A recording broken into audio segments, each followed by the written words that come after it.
Animal Idiom. Kahulugan sa Tagalog.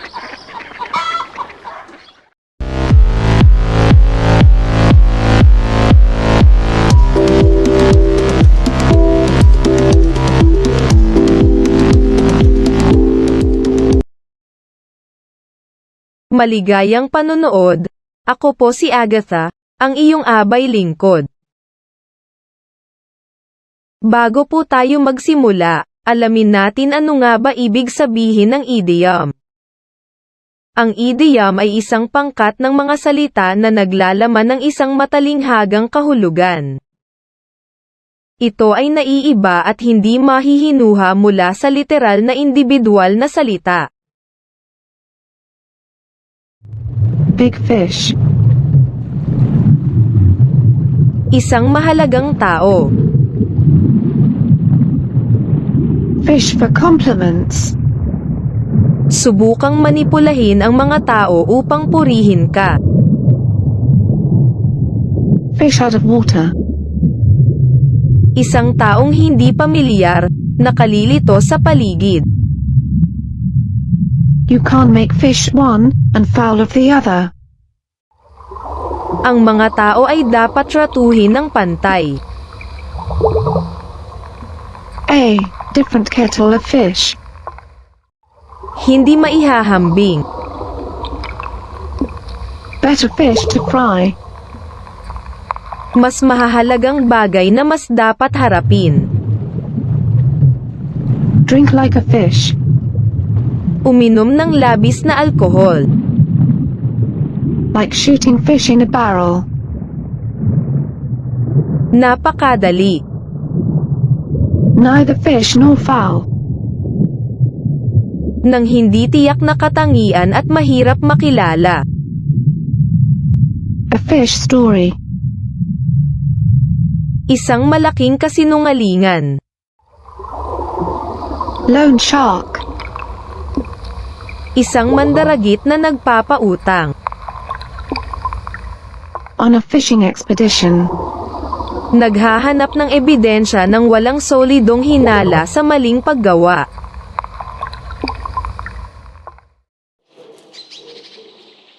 A home bird. Isang tao na gusto sa bahay gugulin ang interaksyon at libreng oras. Swan song. Ang huling pagpapakita. Bird's eye view. Isang pagtingin mula sa itaas, isang malawak na pananaw sa isang bagay. Kill two birds with one stone.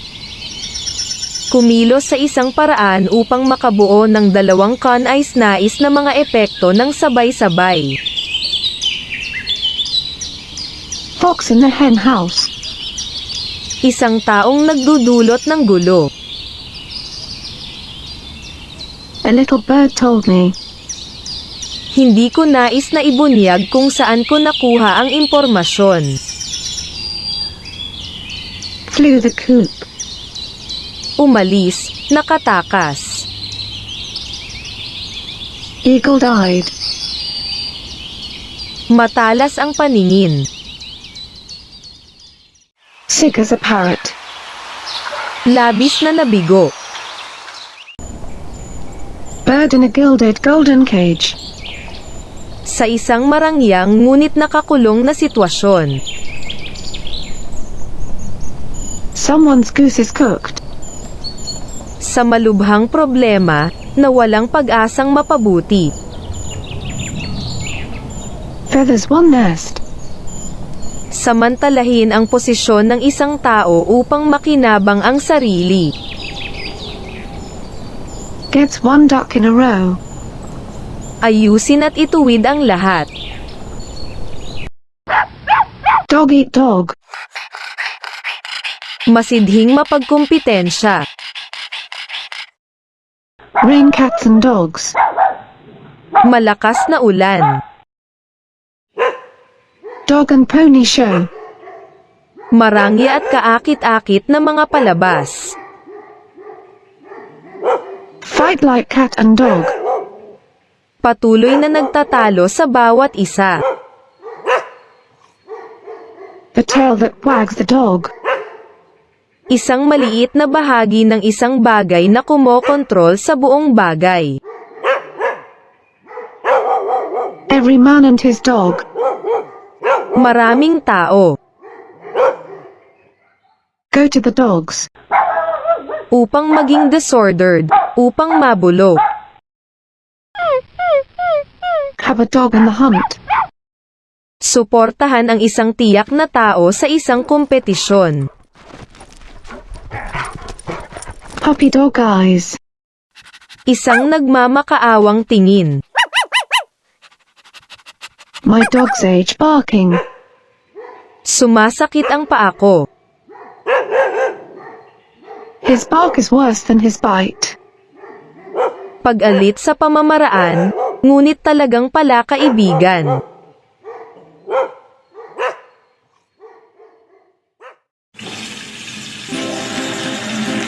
Have you experienced this? Oh no. There is so much dirt. Worry not. Introducing Ecosphere UV Purifier Water. Certified quality product.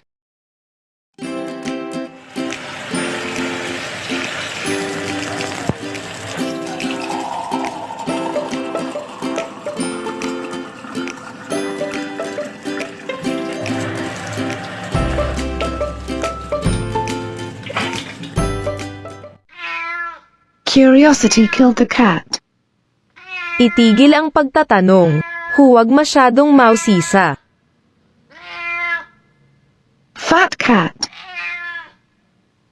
Isang mataas na posisyon sa trabaho, malaking bayad sa ehekutibo. Let the cat out of the bag. Ibunyag na ang sikreto. Look what the cat dragged in. May dumating na hindi kinalugod na tao. No room to swing a cat. Napakaliit, hindi sapat ang laki. The cat is out of the bag. Ang sikreto ay nahayag na. Who's she? The cat's mother. Bakit mataas ang tingin niya sa sarili? Not have a cat in Hull's chance. Walang posibilidad na magtagumpay o magaganap. Like herding cats. Mahirap ay coordinate sinabi ng mga kasapi ng pangkat. There's more than one way to skin a cat. Maraming paraan upang magawa ang gawaing ito. A cat has 9 lives. Mukhang malayo siya sa mga mapanganib na bagay. A cat nap. Maikling pagtulog sa araw. Bell the cat. Kumuha ng mahirap o imposibleng gawain. Cat fight. Isang away sa pagitan ng dalawang babae. Cat got your tongue. Wala ka bang sasabihin? Cat on a hot tin roof. Maging labis na kinakabahan. Cat and mouse. Mapaglarong sa isang hindi kasiya siyang paraan, sa isang landi na landi. Cat's paw. Tao na ginagamit lamang ng isang tao. To put the cat amongst the pigeons. Nagiging sanhi ng kaguluhan, karaniwang nilalayon.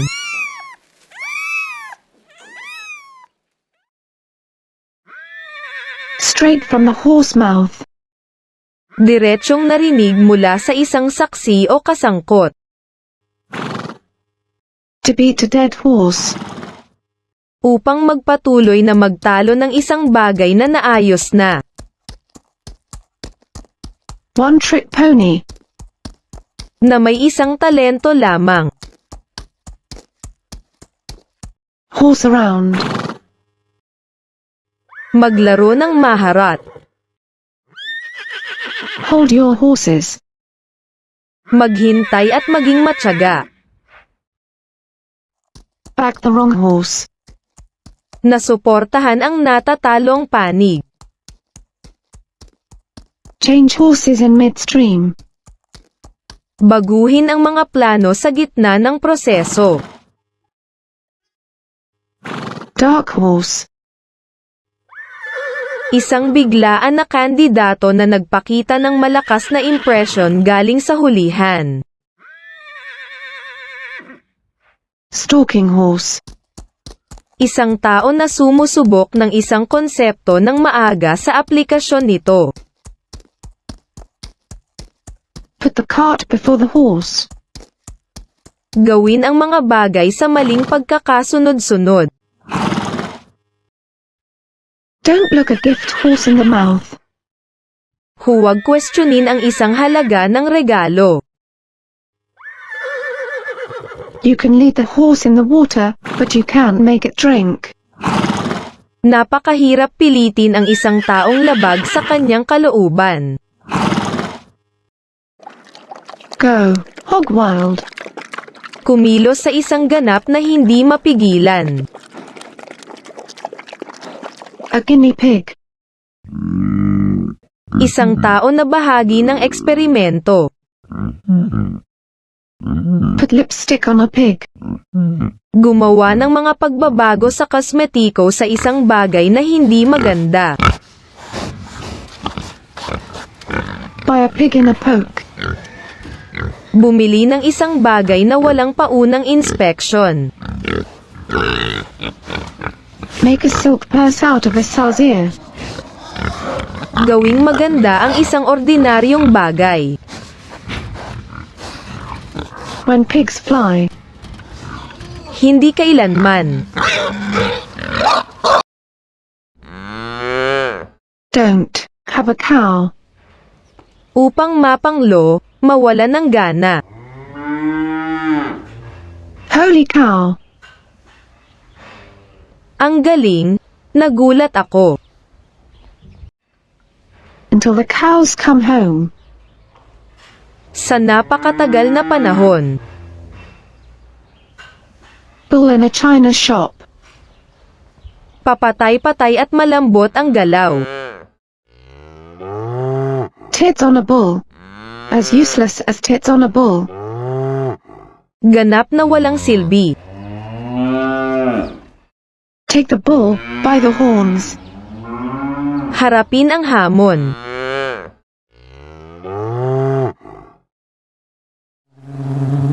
Busy bee. Abalang tao na mabilis na lumilipat mula sa isang gawain patungo sa iba pa. Hive mind. Kaalaman sa mga tao bilang isang pangkat. Make a beeline. Dumiretso ka para sa isang bagay.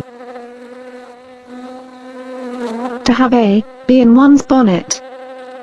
Maging excited sa negatibong paraan. To be a fly on the wall. Hindi napapansing tagamasid. Dropping like flies. Mabilis sumuko.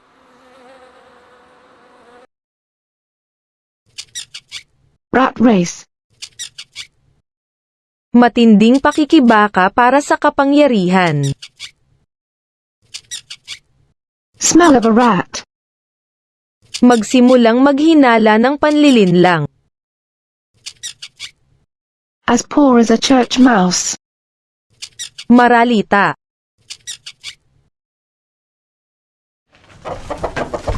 Chicken out. Magpasyang huwag gumawa ng isang bagay dahil sa takot. Chicken comes home to roost. Ang mga negatibong kahihinatnan ng mga nakaraang pagkilos ay nagpapakita ng kanilang sarili. Cock and bull story. Isang malayong kwentong marahil, hindi totoo.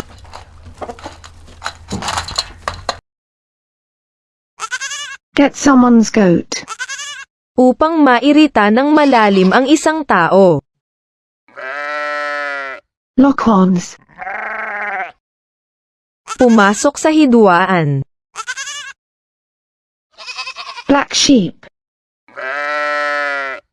Ang isang tao ay hindi nababagay sa isang grupo.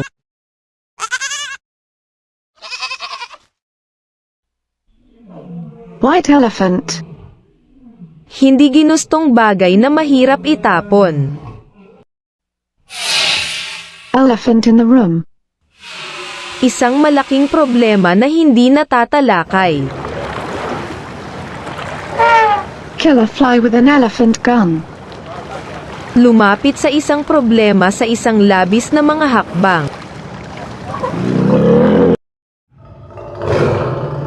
Get the lion's share. Makuha ang pinakamalaking porsyento. Leopard can't change its spots. Hindi madaling mabago ng mga tao ang kanilang mahahalagang katangian. Straw that broke the camel's back. Isang maliit na bagay na magpapalagpas sa limitasyon ng isang pasensya. Strain a donut and swallow a camel. Gumawa ng kaguluhan sa isang bagay na hindi mahalaga habang binabalewala ang mas malaking isyu.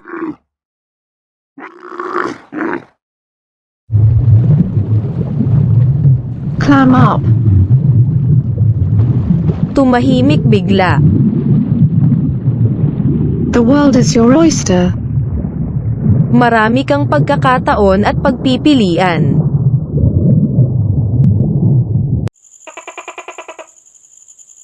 Drain the lizard. Pag-ihi. Flat out like a lizard drinking.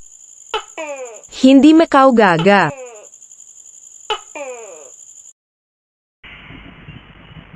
Habe, kangaroo loose in the top paddock.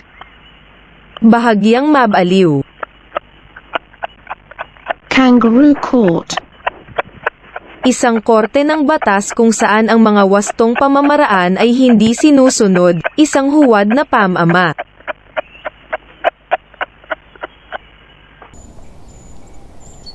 Play whack-a-mole. Harapin ang isang sitwasyon kung saan nalutas ang isang problema, lilito ang isa pa. Eager beaver. Isang taong nasasabik sa paggawa ng isang partikular na gawain. Monkey see, monkey do. Ang mga hangal na tao ay may posibilidad na kopyahin ang aksyon ng bawat isa. Mad as a box of soapy frogs. Lubhang hindi matatag ang pag-iisip.